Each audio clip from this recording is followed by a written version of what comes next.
John Hemley. One of the most dramatic and gallant feats of this war has been performed by the 1st Allied Airborne Army. These men did not fail.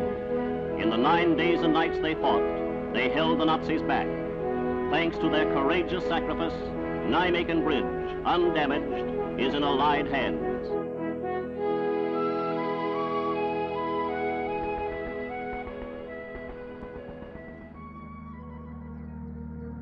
The first thought to me was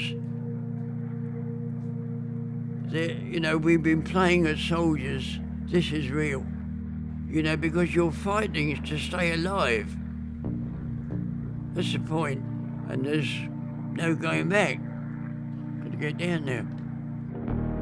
The only time it starts sinking in, when you see how many planes are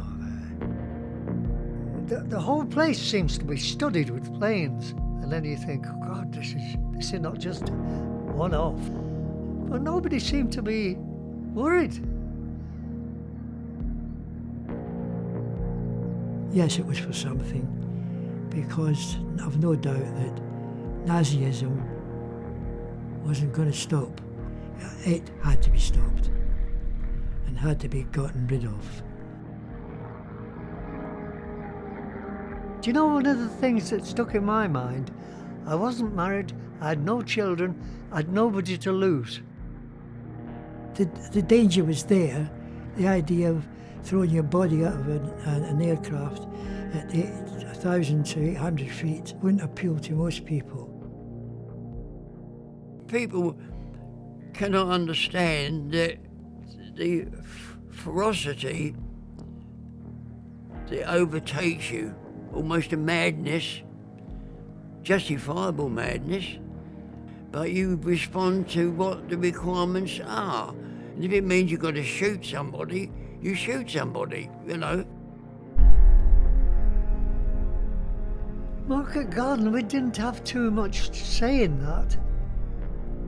We'd heard rumours before we left Britain that there were Germans and tanks in the woods round Ginkle Heath, all tucked in.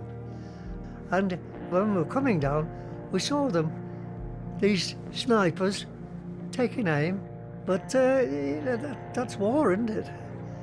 And when we came down all right, no problem. The thing that does go through your mind is you hope the chute opens. I mean, that's a natural thing. And I was fortunate enough that for me it always did. I know it sounds ridiculous. When I was captured at the time, I was absolutely furious. You know, immediately plans were forming.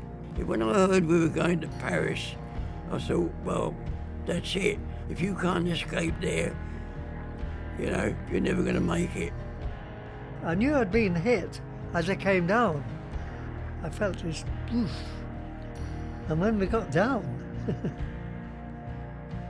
I wasn't allowed to go to the hospital in Arnhem because the Germans had taken that over.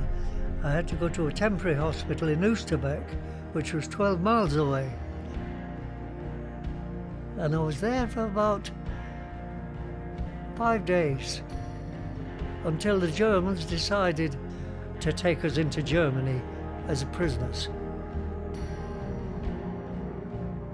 The regiment is what it was all about. You know, you joined, and that's got to mean something. And that's the way that it is.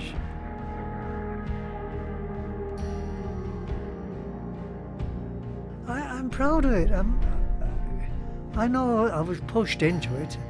I didn't volunteer. But I'm proud of having done something about it. It's part of our history, isn't it? That nothing came to us on a plate. We had to do something about it.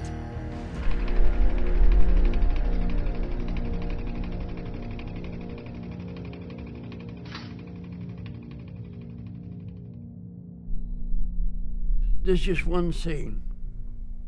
I mean, if freedom is at peril, you've got to do something, because it'll go. the air you breathe is because people are lying in cemeteries all over the place. That's what it means. You know, you don't have it as a God-given right. You've got to fight for it.